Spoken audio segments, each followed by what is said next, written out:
Welcome to the Layman's Seminary. From the title of this video, you'll see that this is going to do two things. Number one, this video is going to continue with the final destiny discussion. But number two, it's going to offer four types of salvation that are described in Exodus. Now, this is going to be a longer video than the other two, but the difference is that this is my unique offering. This is my analysis. Of course, we'll interact with Final Destiny some, but it's my unique analysis of salvation in Exodus. And I say it's unique because I haven't encountered it anywhere else. There's a lot of people that have done some work in that area, but I don't think fully as nuanced as what I've offered. And I may be ignorant of the other scholarship out there. But anyway, this is my offering in this area, and I'll continue to add on it, as my life progresses. So I just pray that you're blessed by it. Okay, so if you want, you can go to academia and you can download the paper. It's a redo of a paper that I did called 3D Fellowship for a particular class. But I reworked it some. And so now it's called the three-dimensional fellowship approach to biblical and systematic theology. It's a window into that, okay? It's not as comprehensive as the title suggests, but it's definitely a window into that. It's based off the framework concept. But anyway, I'm just focusing on the part that deals with the salvation in the Exodus event. Okay, so here's a chart that I created that has 8 biblical events along the side. Most of them are in Exodus. And then at the top, you have national and individual. I could have put them together, but I got one in each. And then you got temporal. Here it is. National and national. And then individual and individual. The difference is that this is positional salvation, salvation from the penalty of imputed sin. And this is temporal salvation. Okay, so what we're going to be doing is we're going to be evaluating these 8 events as well as the typological implications at the end as it relates to them. And so these are the possible mixes that we can have. All right, so I want to say this, and there's going to be some of this is reading actually from my paper, but I think it's that important to preserve the argument because a lot of people ask me about this, and just reading my paper is not interesting to some. So preserving it this way should get more interaction and more, thought and generate research.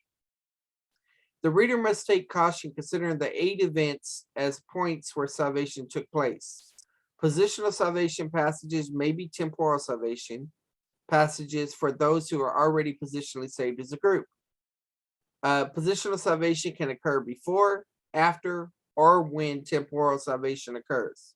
Temporal salvation is just God delivering you from a situation, and so it's saying that positional salvation can occur at the same time, but it can occur before or after as well.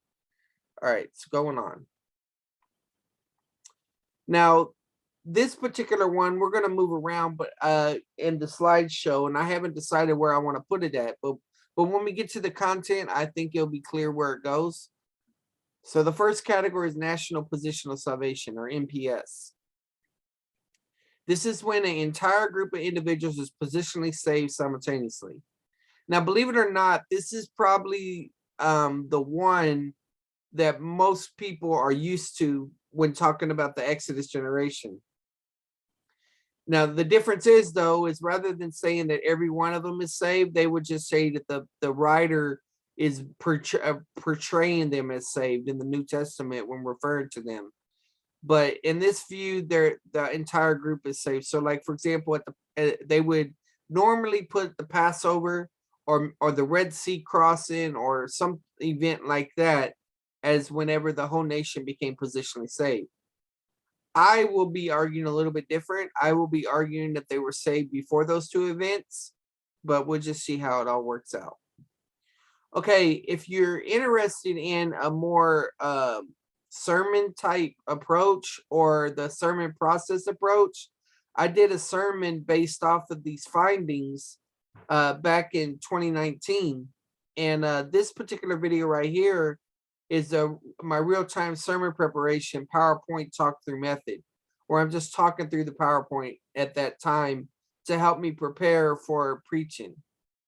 This one right here is a preaching raw method. And so that's basically freestyling from the PowerPoint just to get an idea or feel for things. Little tricks I do to help me, get used to taking complex concepts and breaking them down to simple level. Okay, here's the actual sermon, passing over the family.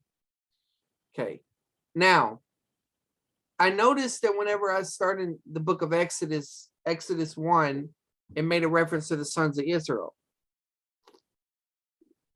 So this made me want to go back and look at whenever the term sons of Israel starts occurring. And just from my little generic search, I see 32:32.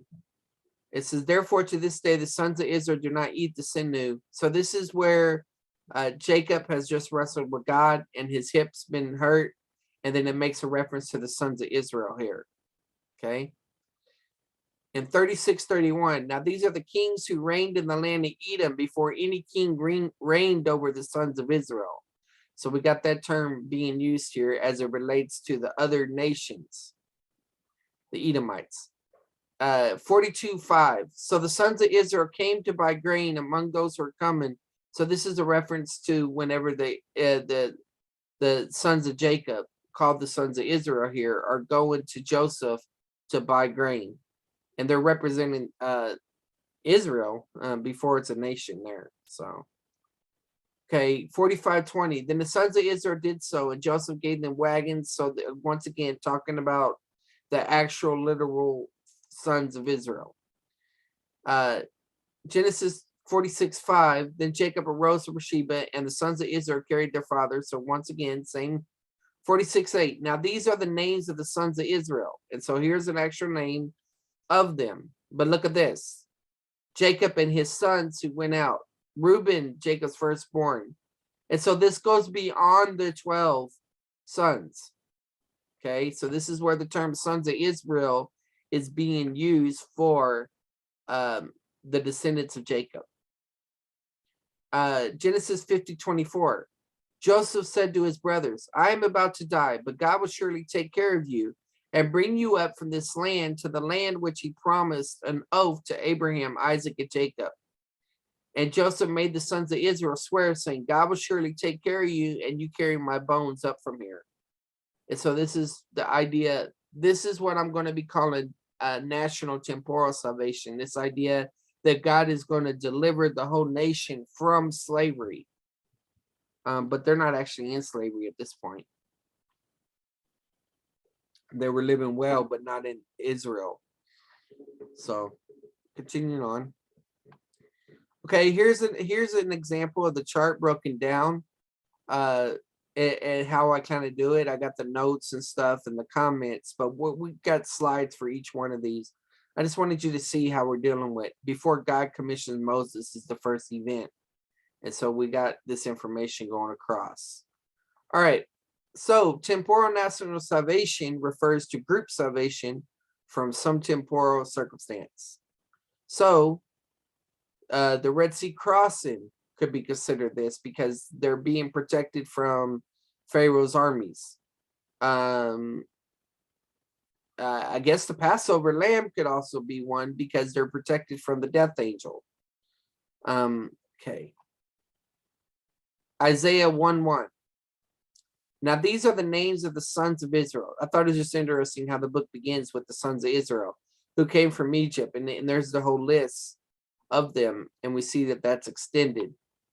And then 1:8, he said to his people, behold, the people of the sons of Israel are more mightier than we. And so this is why they wanted to put them into slavery. 1:17, this is a statement about the midwives who fear God and don't kill the baby boys. And so I believe that this is an example of individual individual positional salvation, that they were probably saved already, but they fear in God. It is indicating why they didn't do what they did, and so we'll talk about that in a minute. So individual positional salvation refers to when a person is positionally saved. In other words, whenever they believe for salvation from the penalty of imputed sin. Okay, the evangelist often emphasizes this because deliverance from the penalty of sin occurs as initial faith in God, who provides the substitutionary sacrifice for sin. The salvation from hell results when one initially believed the promise of God to offer eternal life. So that's just a general statement about individual positional salvation. And like I said, the evangelist is focused on saving people and evangelizing, so they will use passages often out of context. Well, preachers do the same thing. And so this paper is an attempt, this presentation is an attempt to be more contextual, considerate of these issues. Okay, the first event that I have here, it says before God commissions Moses. Before Moses was even positionally saved, the Israelites held to a hope that God would deliver them. Okay, it was two Hebrew midwives that expressed faith. This fear of God and their thought of sacrificing male babies was against God's will is the first indication that they believed the male deliverer would come, if not merely a recognition of sacredness of life. In other words, they may not just wanted to save the baby, but maybe they were expressing their hope that the deliverer would come that's promised according to Genesis 3:15. That depends how whether you believe that the Messiah was the hope of the nation, even at that time. And I think it was because they're in slavery, they're in difficult times, and they could become despondent, as we'll see, but we'll deal with that when we get to that passage. Okay, Exodus 1:20. So God was good to the midwives, and the people multiplied and became very mighty. Because the midwives feared God, he established households for them.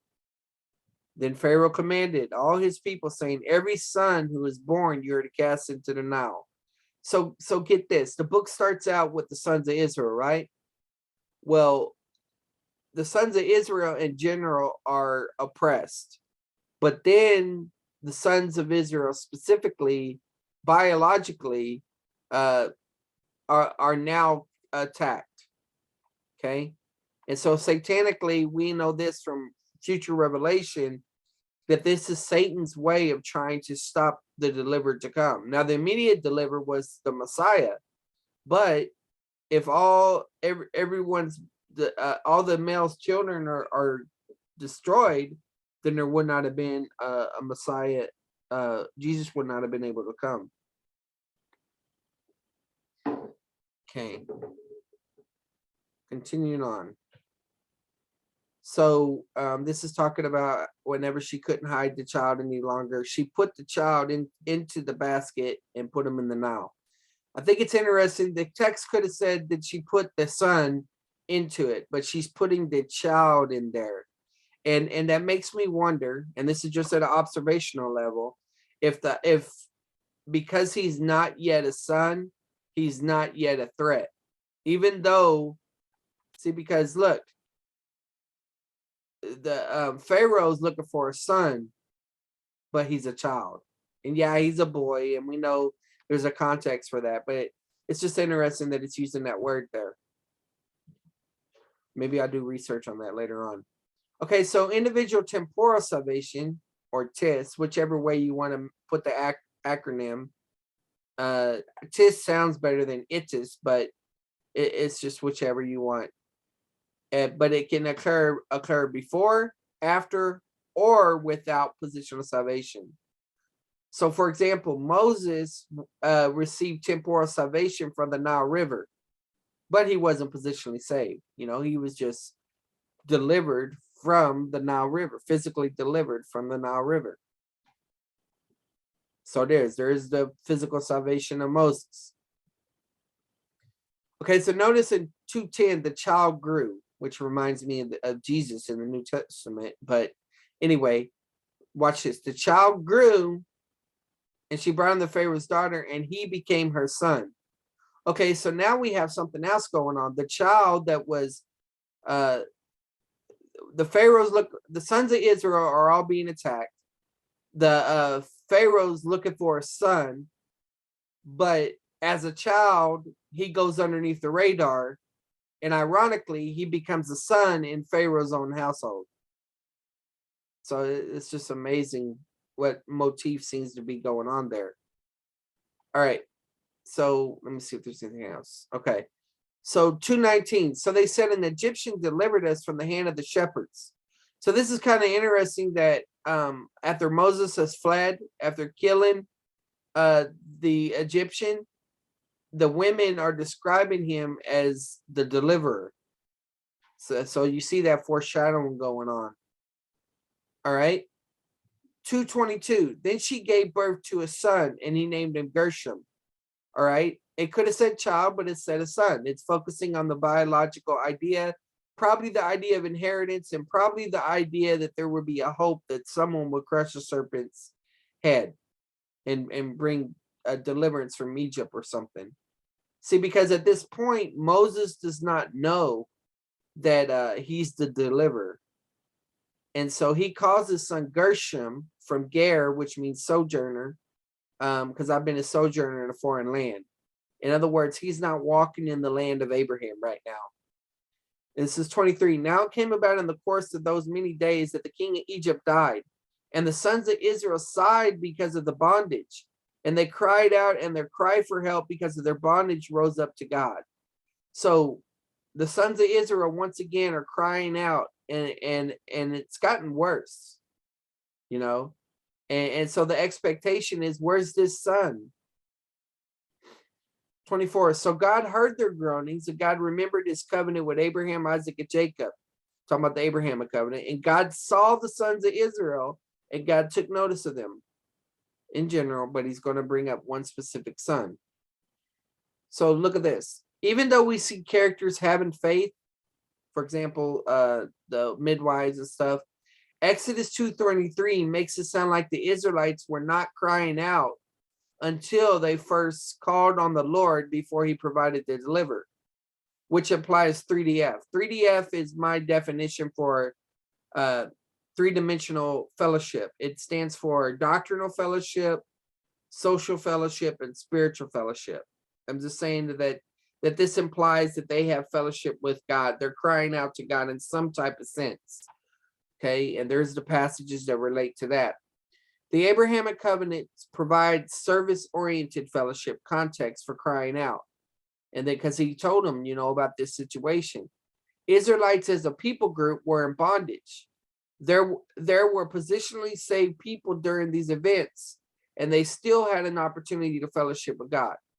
So that's the thing to understand, is that we can't assume that everybody is an unbeliever even before Moses is on the scene as the deliverer. This is the issue of the people group being in bondage, so it's more related to the need for national temporal salvation. Okay, all right, I already said that. Abraham covenant provide, I already said that. So here's again, now before it was about before Moses. Now this is the commission and offer of Moses to Israel. And so this is the example how I have the different analysis of going across where I think they're found concerning this.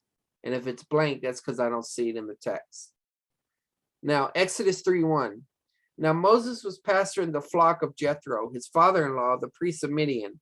And he led the flock to the west side of the wilderness and came to Horeb, the mountain of God.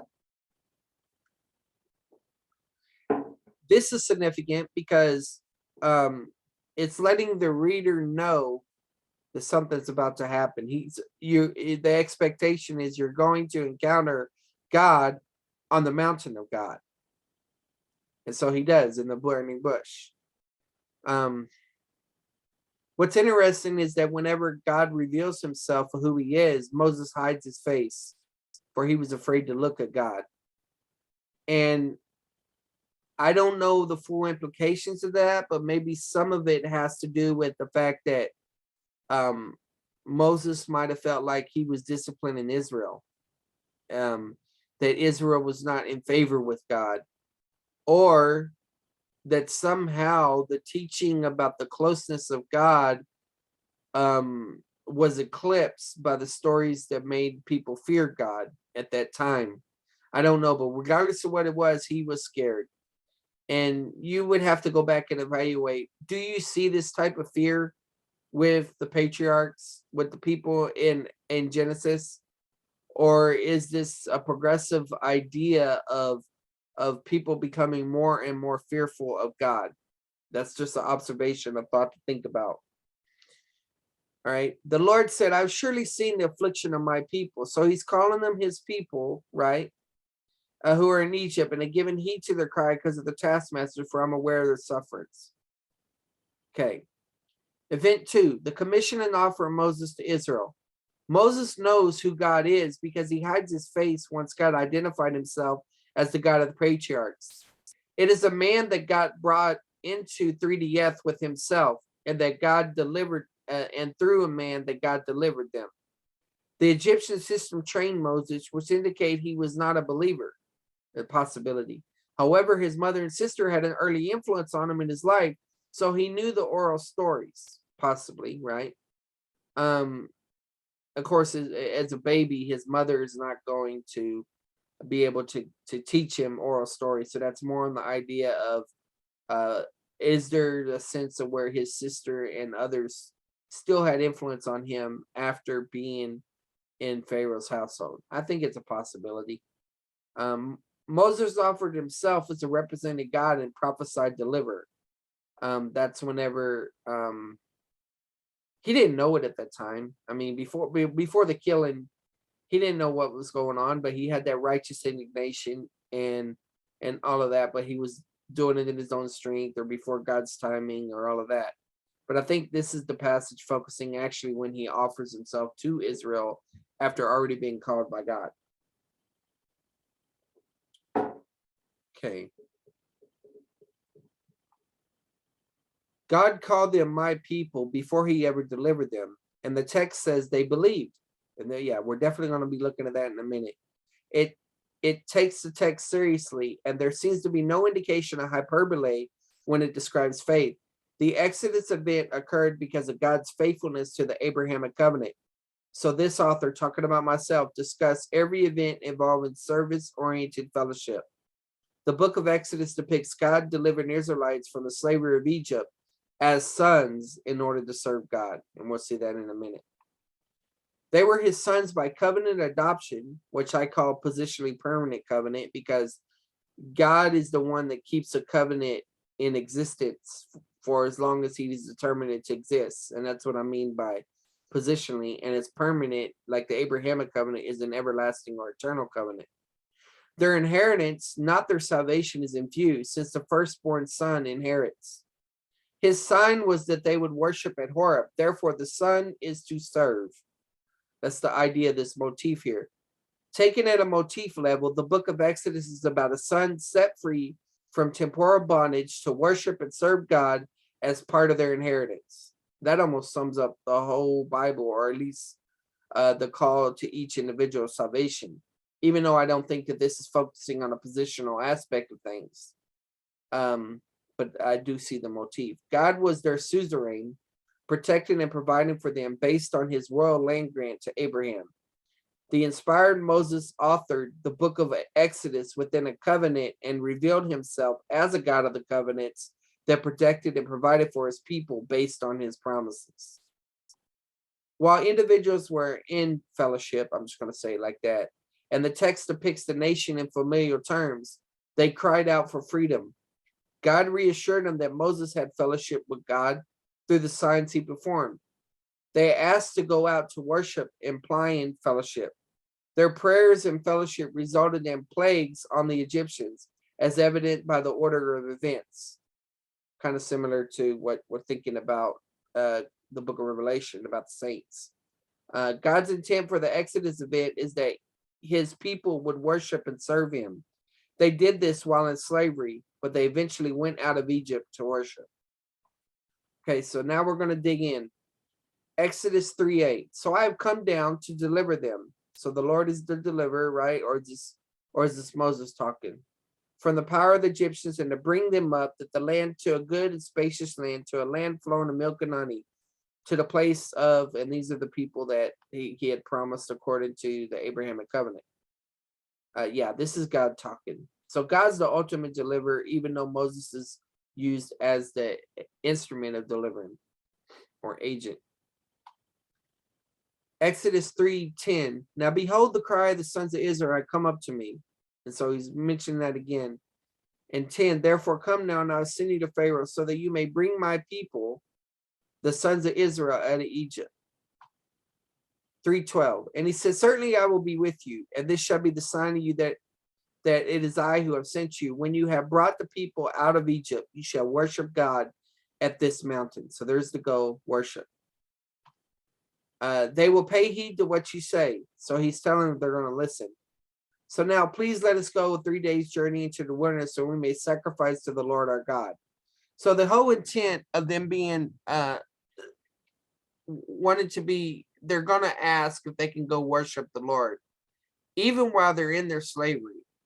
But the Lord knows that Pharaoh is not going to permit them to go.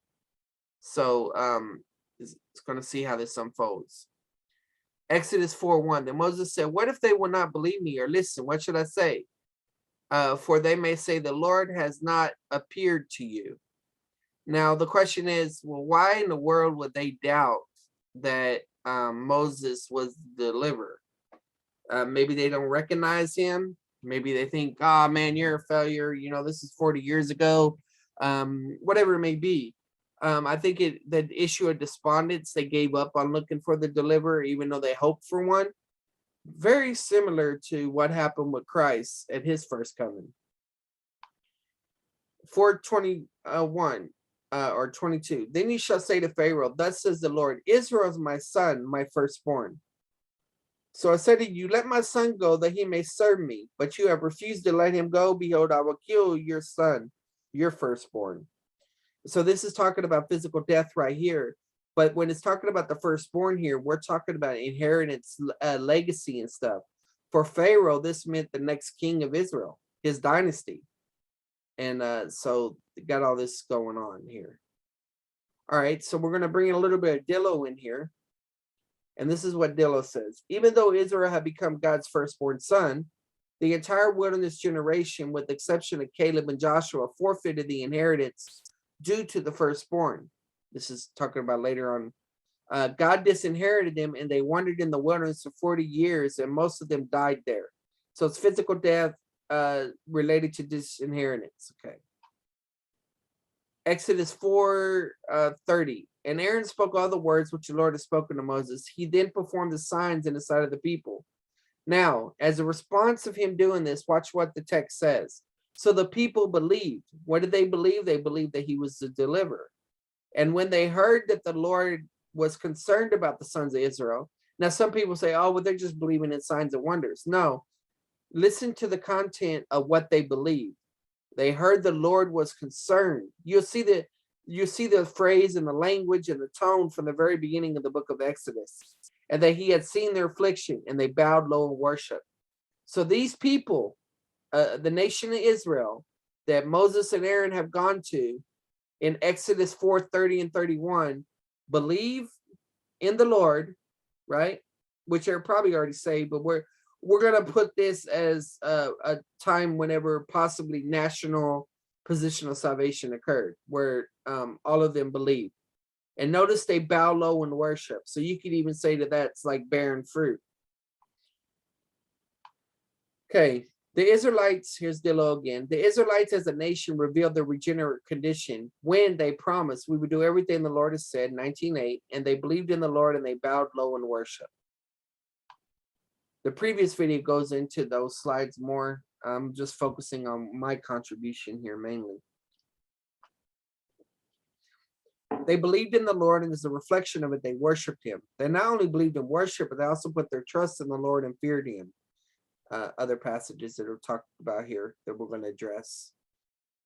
And so it's talking about physical death and how the people that believed in him, and it says carnal believers can be lazy and neglect, and all that. But I dealt with that in the other video. Exodus 5:1. And afterward Moses and Aaron came and said to Pharaoh, thus says the Lord, the God of Israel, let my people go, that they may celebrate a feast to me in the wilderness. So we got worship.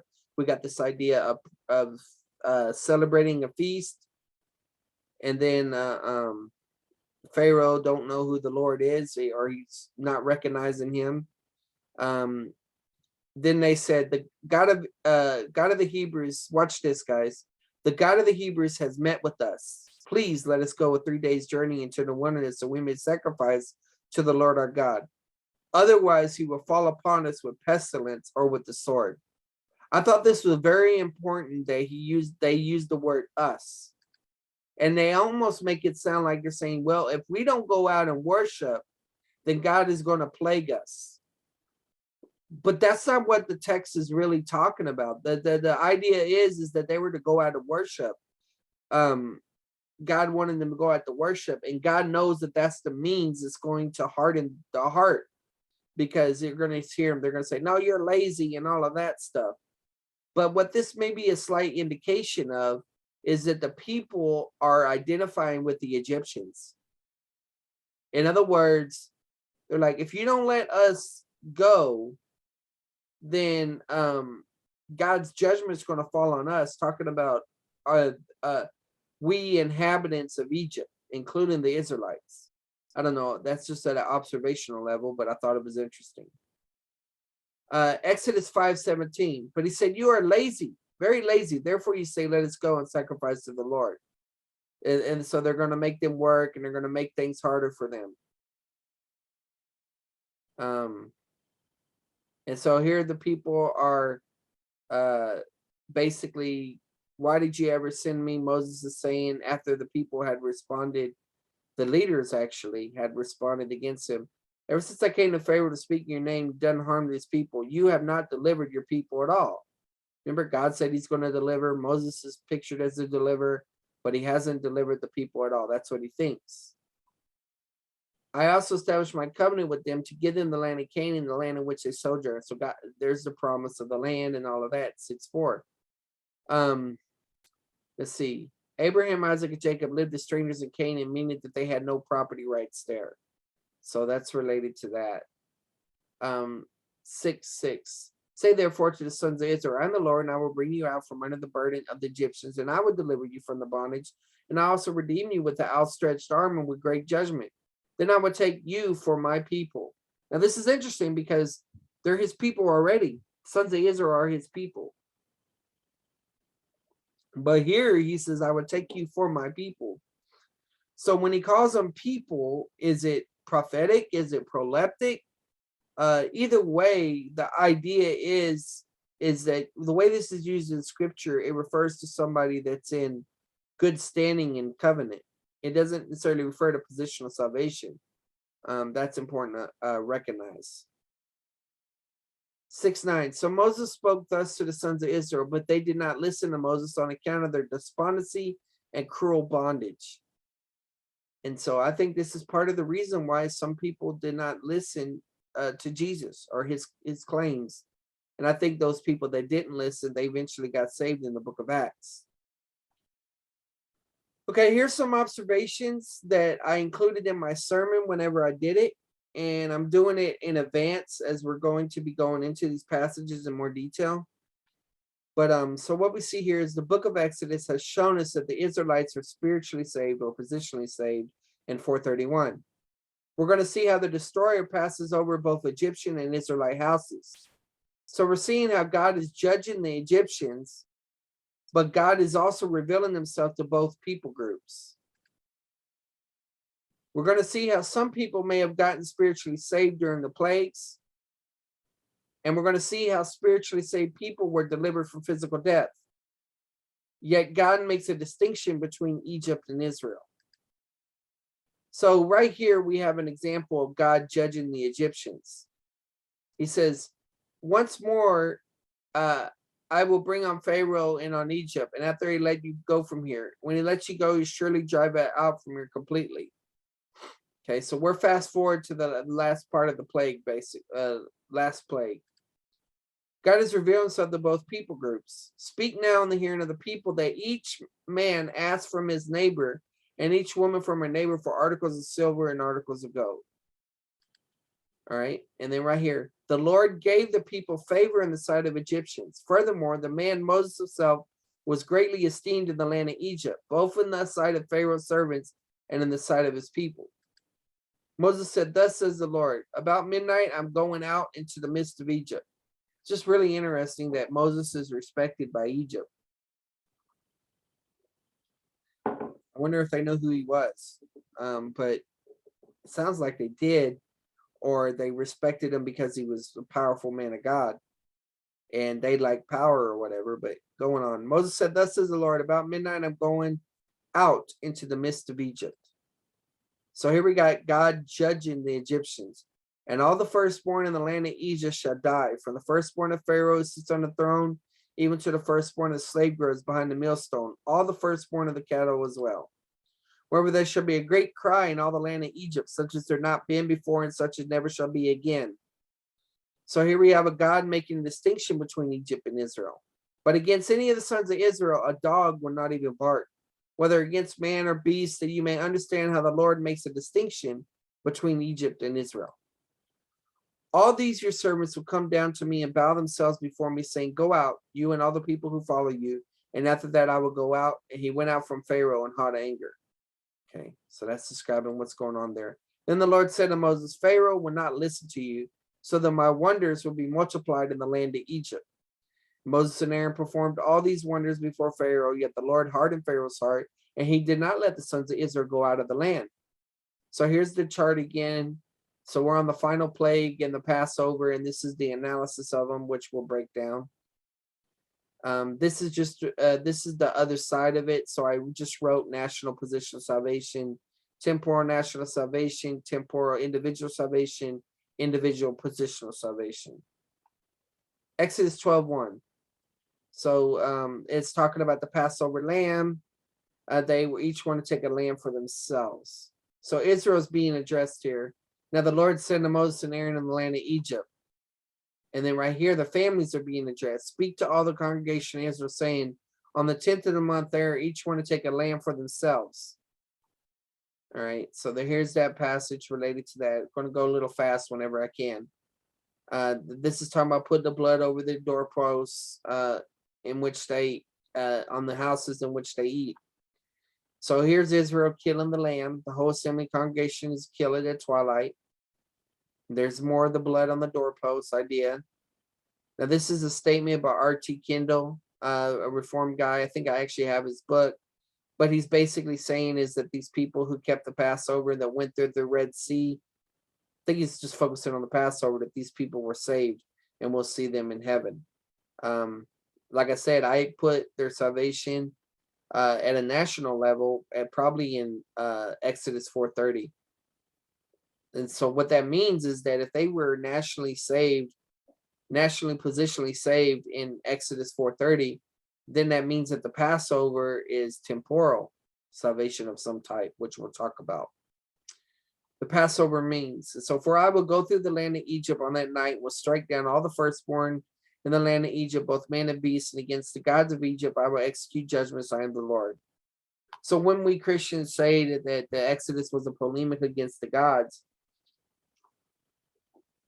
we're not just extrapolating from the type of plagues and saying, oh, well, this God was over that and all that. Here's an express statement saying against the gods of Egypt. Event 3, the final plague in the Passover. After Israel heard all the instructions about the Passover, they responded by worship and obedience. Because of doing what God said, those who put the blood over their door were, at the minimum, temporarily saved from physical death and the psychological trauma associated with grief. And this was my main point of my sermon, and the idea, I'm not going to go into the Deuteronomy connection, but the idea being is that whoever put the blood over the doors, the people inside the house would be saved. Now remember that the plague was attacking the firstborn. It wasn't attacking everybody in the house. And so by putting the blood over the door, it was protecting the family from death, but more so the psychological trauma that's associated with grief. And so that's an implication of this. Whoever puts the blood over their door had experienced the previous plagues and came to belief before the plagues began, event 1 or event 2, or while the plagues were going on. If so, then the final plague was a temporal salvation event rather than a positional one. These people have witnessed how God differentiated between Israel and Egypt. At some point, they believed in God's representatives, which equals believing in God himself. They reasoned that if God does not deliver them from temporal judgment, he would not deliver them from eternal judgment, even though eternal judgment is not the primary goal of the text. They believed this final plague was coming, and they put the blood over the door to protect their firstborn. It also protected the entire house from the loss and emotional trauma that death would bring. If the people did not put blood over their doors, their firstborn would not survive. However, other people in the house would. The positional salvation view is that all the Israelites that put the blood over the door were positionally saved. However, a rabble or mixed multitude is left in the Exodus event. A mixed multitude is a group of troublemakers that have joined themselves to Israel, and they are primarily responsible in spiritually hindering Israel. This author, talking about myself, rejects the claim that behavior change will follow positional salvation. In other words, you can't look for behavior to try to prove salvation when you're studying the scriptures. I know we all do it. I've even done it in this video, but I'm just trying to lay a standard that even if we don't see signs of their behavior changing, doesn't mean they're not saved. Numbers 11 explains that the same mixed multitude from Exodus 12:38 crossed over also. So keep that in mind. The mixed multitude that made it through the Passover also made it through the Red Sea. Many readers assume that the mixed multitude are Egyptians that somehow escaped the final plague and passed through the Red Sea. How could Israelites celebrate that God destroyed their enemy if some enemies were in their midst? In later history, God left the unbelievers as thorns in the sides because Israelites were disobedient. However, at least until the sea crossing, they all appear obedient. They first believed in the Lord, then they worshipped and feared him. The lordship of Christ is related here.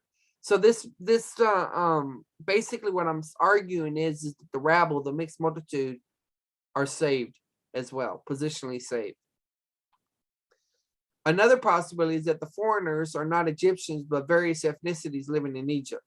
The idea is God was bringing judgment on Egyptians, not other people groups living there, which would explain why the mixed multitude was a bad pagan influence yet not wiped out before the sea crossing. So I was just thinking about other possibilities. The temporal salvation option means neither the mixed multitude nor the rest of the people have positional salvation because that is not the primary goal of the text. All right. So you could technically make the argument that the temporal salvation, that the Passover was just temporal salvation, and if that be the case, then it's not then no one got positionally saved during that time. But as I said before, there's times when temporal salvation can occur and positional salvation occur at the same time. The Philippian jailer may be an example of that. The blood is for Israel. The blood should be a sign for you on the houses where you live. And when I see the blood, I will pass over you, and no plague will befall you to destroy you when I strike the land of Egypt. So even though the blood is for Israel, evidently the mixed multitude survives somehow. Exodus 12:28.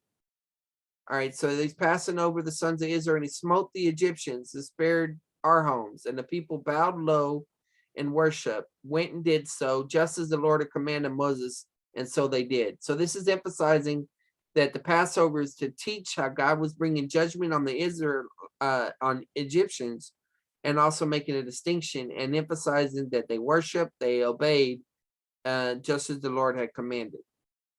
So the distinction, used to say it is a Passover sacrifice to the Lord, so there's that distinction there, and their obedience is mentioned there, which I just read. Now, back to Delo, they had bowed down and worshiped and trusted in the blood of the Passover lamb. There's that statement there. As demonstrated elsewhere, the Exodus generation as a group was considered to be regenerate.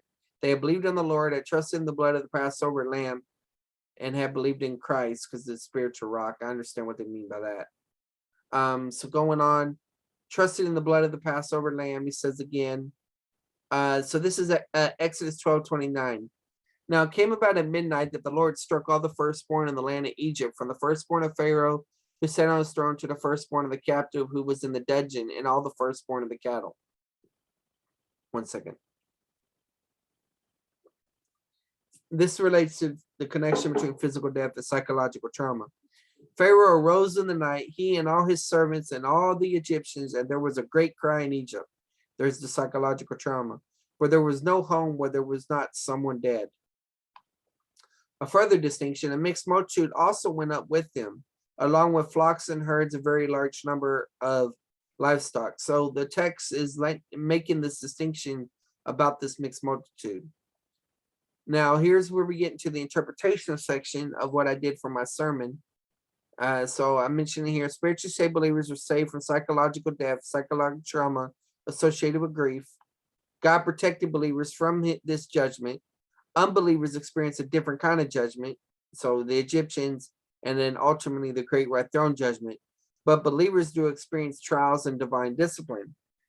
And the experience is a revelation of who God is. God's protection comes to believers who are obedient to his word. God's protection does not mean the absence of trials and divine discipline. God protected them from this trauma if they chose to be obedient. Here's the application to the church age. Christ is called the Christians Passover in 1 Corinthians 5:7 after the trauma of 5:1. That's talking about the incestuous relationship idea.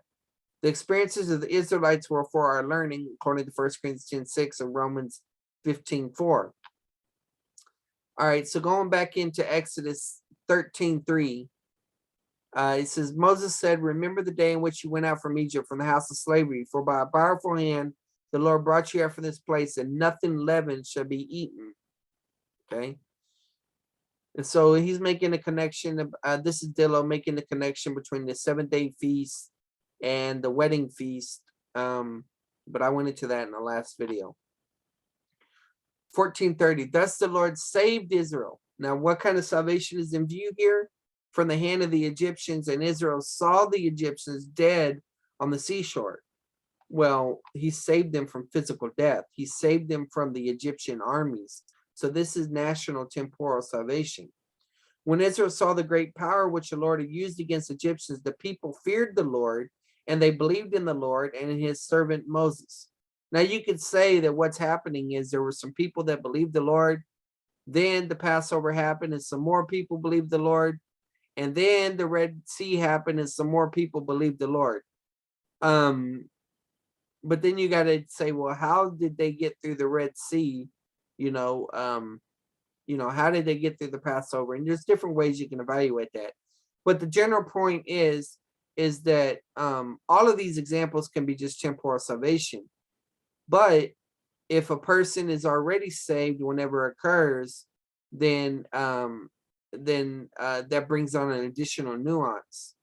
Or if they get saved at the same time, that brings on additional nuance. So I'm just showing you that you can go back to Exodus 4:30, and it makes a statement that the people are believing, and now the people are fearing the Lord even greater, and they're believing in the Lord and in his servant Moses. Okay. Let me see if I want to mention anything on here. I think I already went through that. Yeah. If positional salvation occurred at the last event, then the sea crossing is an example of temporal salvation. The people that crossed over believed Moses and God. The mixed multitude were Egyptians that survived the final plague, or they were other foreigners. They survived indicates that they are positionally saved, or they could cross over even though they were foreigners.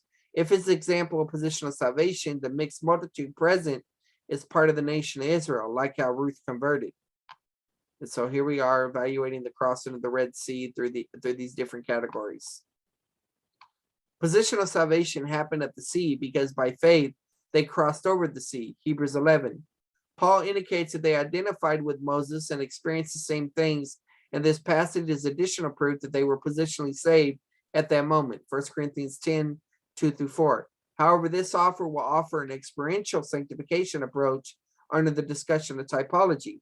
The main argument, talking about me, the main argument against the sea being a positional salvation event is that the other passages stating the people believe, worship, or obeyed in prior events. This experience is not comparable to the concert emotionalism of today.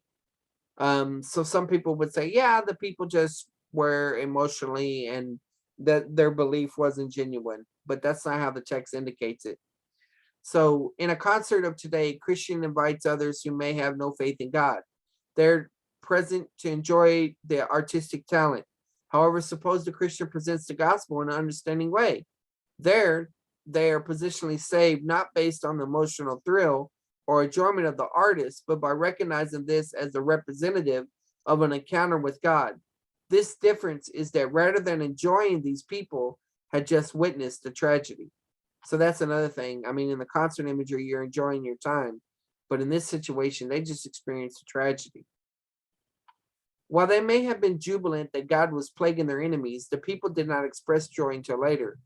It was a terrifying night to have the death angel pass over. It was a terrifying event to have the Egyptians chase one to the sea. It was a joyous event to see God defeat their enemies, however. The passage about worshiping precedes the plagues, meaning the people believed in God not necessarily out of fear or enjoyment, but because they recognized that God was about to fulfill the prophecy in Genesis 15. It may be possible that some were not believers, but the text portrays the entire nation as redeemed. Also, the meaning of the motif matters. The text also portrays the Exodus generation Israelites as redeemed. So going back into Dillo, but far the most common usage of the Old Testament is God's deliverance of people from the struggles of enemies. So that's emphasizing about salvation, what it means. The Exodus generation believed in the Lord and therefore were saved. They believed his promises and sang praises to him.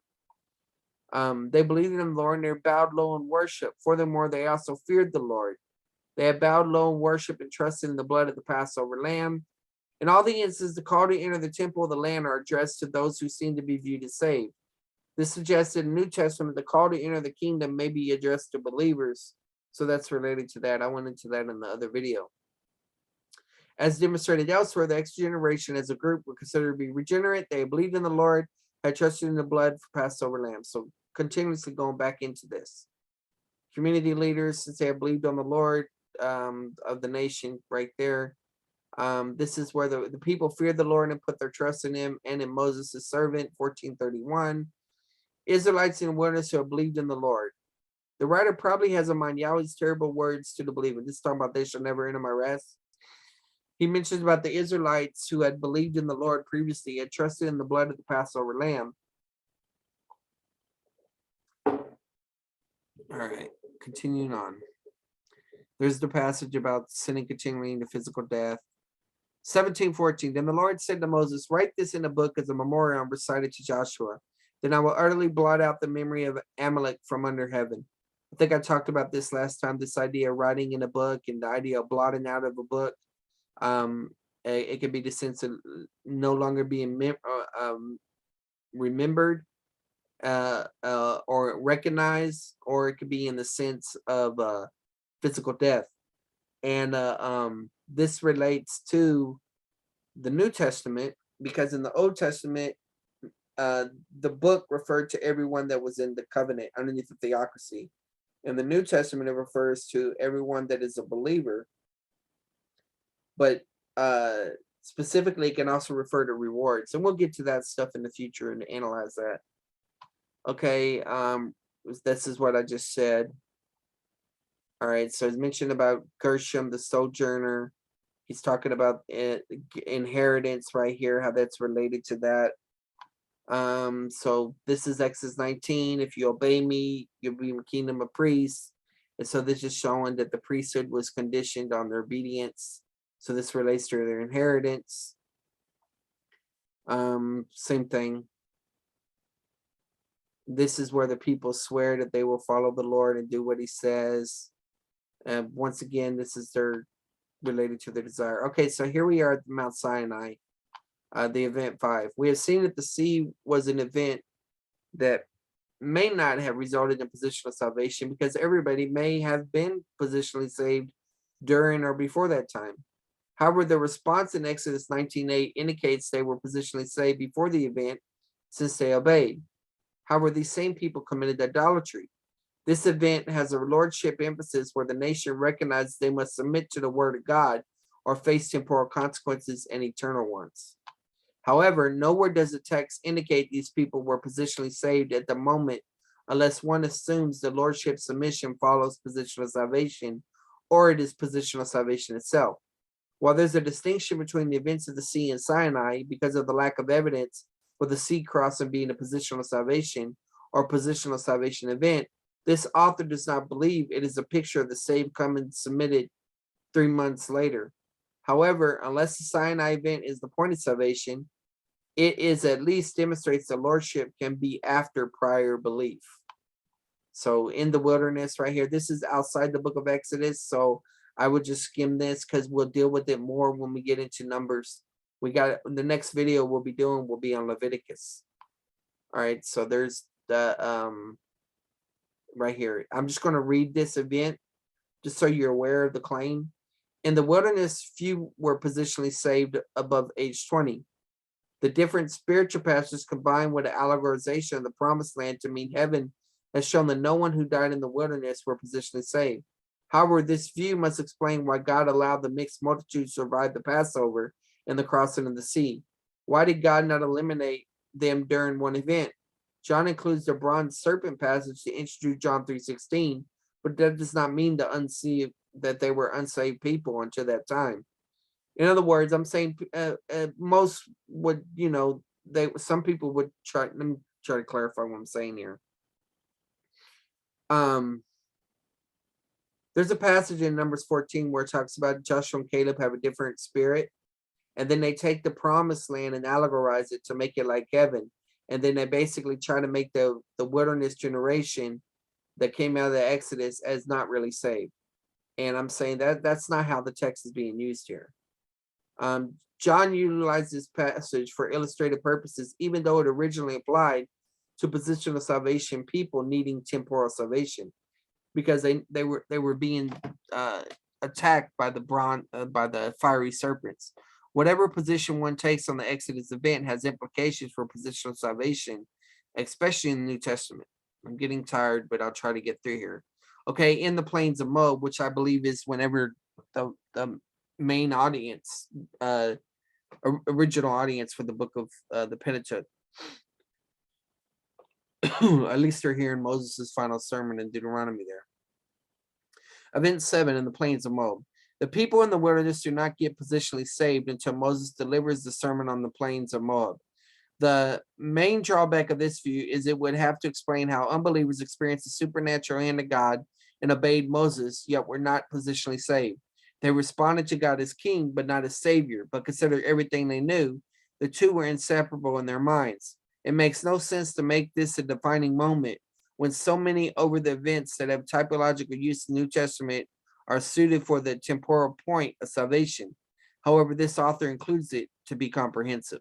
In other words, you could theoretically argue that a person didn't get saved until the plains of Moab, but it'd be difficult to do because of all the typological illustrations it draws from the previous events that I've already analyzed. So here we are in the land of Canaan. So this is actually when they're in the land of Canaan. Event 8 in the land of Canaan. It is even possible but improbable that positional salvation occurred when they went into the promised land. However, the promised land is not a picture of heaven. Otherwise, Moses did not have positional salvation since he didn't enter the land. New Testament revelation views Moses as positionally saved. The promised land does not equal heaven. It represents a place of blessing and rest. The land only saw relative blessing and rest in history. Still, because God will give the Israelites the land promised in the millennium, those that serve God in their time will not only resurrect, but God will reward them in the millennium. Here are the implications for the original audience as the second generation Israelites hear the stories retelling of God, calling them to respond to faith and worship. Hence, they choose the quality of life God offers to those under his covenants. They too are in danger of the discipline of the Lord that can cause physical death, psychological trauma, and economic disaster. Moses was a warning to them when God did not allow him to enter the promised land. He died because of disobedience, just like the Exodus generation Israelites did. Here are the typological implications, and I'll go through this fast just reading it because I will unpack this in the future. And to make this series work, I want to build things in light of progressive revelation and not to jump ahead. But because this is my contribution and my presentation and not necessarily Final Destiny alone, I went ahead and telescope this forward. Typological implications. If the people were also positionally saved before or at the Passover, how would this affect the typology of the New Testament? Paul called Christ our Passover and later referred to the Lord's Supper as a memorial activity. However, while the death of Christ has always been the basis for positional salvation for all people, God did not require the people before the cross to know that he was the Passover, even though some did by prophetic revelation, when John pointed out, "Behold the Lamb of God who takes away the sins of the world." They merely had to believe in God who provided the sacrificial system and the promised Messiah. Many under Jesus' ministry did not become positional saved until the book of Acts. Those who did not believe in him as Messiah did believe God and that he would send a Messiah one day. The people in Corinth were saints that believed Christ was the Messiah and that he died for their sins. Paul discusses their carnality and exhorts and warns them to metaphorically keep the Passover in experiential sanctification by exercising church discipline. He tells them that just because the Israelites identified with Moses, their Messiah, when God delivered them from the Egyptians in the sea and was provided for supernaturally, did not mean that they would escape the discipline of God that can come even over physical death. Paul also points out counterfeit fellowship. In the book of Exodus, the issue was God's deliverance of them from physical death and other consequences. The role of the plagues about salvation is that they were a means to bring unbelievers to faith and were for positional salvation and experiential sanctification. So then the plagues were the means to get people into fellowship with God and vindicate those in fellowship with God. The election is for servant-oriented fellowship, as we have seen. The Christians of Corinth were in danger of losing their inheritance, which is a possibility based on the story of the Exodus generation Israelites. God could cut short their lives and they could lose rewards. While all believers will be in the millennium, not all will rule there. The book of Hebrews elaborates on this motif. As for Jude intended to write about the common salvation, but instead told him to contend for the faith. The book of Jude is not about positional salvation from hell. So Exodus 24:3. Then Moses came and recounted to the people all the words of the Lord and ordinances. All the people answered one voice and said, "We will do." So back to that, right? So this is talking about the entering in the covenant sanctuary rededication idea. With it, you shall make an incense, perfume. That's talking about salt in the sense of purity. Exodus 34:14, talking about observing the Sabbath and all of that. Or you'll be cut off from the nation, and that's referring to physical death, or it can refer to excommunication idea or temporal consequences. Exodus 32:30, the people had committed a great sin, but he's going to intercede for them. And this is sort of like what Paul does in the New Testament. I already mentioned this in the other video, where he's interceding for Israel, which I don't take as positional. All right. So he's interceding. He's praying that he'll be blotted out of his book, like I've already mentioned about the book of life, related to removal of a person or their memory or physical death. And that's it. So if that was a blessing to y'all, then subscribe if you haven't already. Hit the bell if you want notifications. Give us a thumbs up. Share this with others. Let us know what you think. And most of all, please keep this ministry in prayer. God bless.